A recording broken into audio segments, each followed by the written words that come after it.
What's going on, guys? This is Mikeinoid, and today I have some unfortunate news. My Switch Lite has drift. For context, I bought this turquoise Switch Lite back when it launched on September 20th of 2019. I've used this console pretty much religiously ever since. I've played and beaten many games. I've made this my primary Switch, so it's the system I take with me when I leave the house. This was my go-to gaming device. For over 3 years, I've had nothing but positive experiences, which is why I'm such an advocate for the Switch Lite. It's the cheapest entry point to the Switch game library, and it's a more portable device than the other Switch models. But when I was playing Pokemon Scarlet last month, my character either became sentient and moved on his own, or the left joystick was beginning to drift.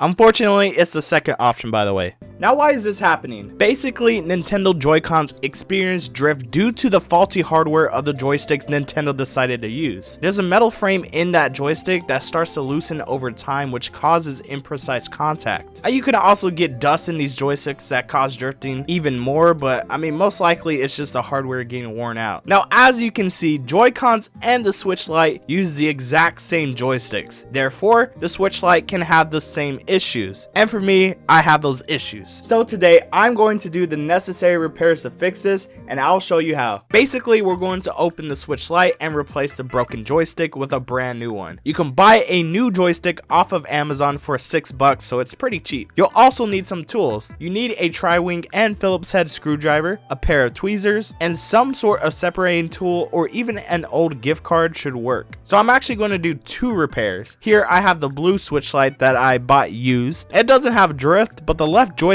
is pretty f***ed up. There's a piece of rubber that's torn, and as you can see, it's causing the joystick to move slowly, basically making the console unplayable. To start, completely turn off the Switch Lite and take out any games or micro SD cards you have in the system. Take out the tri-wing screws on the back and then remove the 4 Phillips head screws, 2 on the top and 2 on the bottom. Then just use the separating tool to start removing the back plate. Now that we're in the system, we can remove the metal shield by taking out more Phillips head screws, and finally we have access to all the cables and boards. Now, before you start removing the board where the left stick is, it's a good idea to disconnect the board from the motherboard and disconnect the battery. Tweezers come in handy when you're removing the ribbon cables so you don't accidentally rip them. You need to carefully unplug the speaker from the board and unscrew it out, disconnect the other ribbon cables, and unscrew the ZL trigger. All you have to do now is unscrew the board and then unscrew the piece of joystick out, and there you go. Now you can go ahead and install the new one. There's this thin black gasket that's supposed to remain in the system, but it ended up coming out. Don't worry, just carefully place it back and you'll be good. If you rush it, then the joystick won't go in properly, so just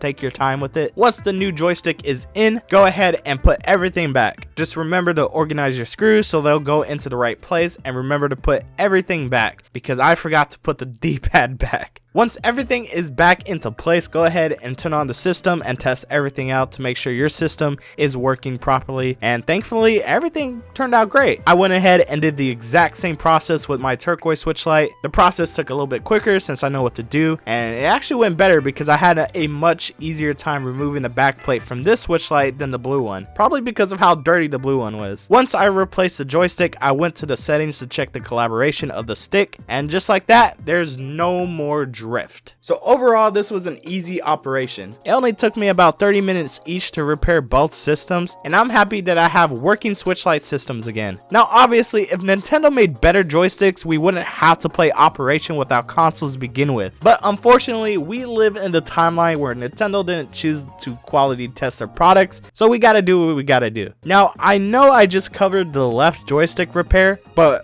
what about the right one? Thankfully, I didn't need to replace the right stick since they still work fine on both systems, but if they didn't, then the repair would have been way longer. To access the right stick, you need to remove the whole motherboard, which requires you to unplug more ribbon cables and disconnect more wires. It's just a whole process that most people would be overwhelmed doing. So if you need to repair the right stick, you have my prayers. This whole situation has given me a completely different outlook on whether or not the Switch Lite is worth getting over the other models. If you are comfortable with doing this repair one day, then the Switch Lite is still a great handheld device to get introduced with the large library of the Switch. If you're not comfortable, then yeah, the Switch Lite is a no-go. I know I kind of went through the whole repair, but if you need to do the repair for yourself, I'll leave a link to the guide that I was following to do the repair myself in the description. Well, that's going to be it for today's video. Let me know if your Switch Lite has gotten drift down in the comments below. Thank you guys for watching, and of course, I will see you guys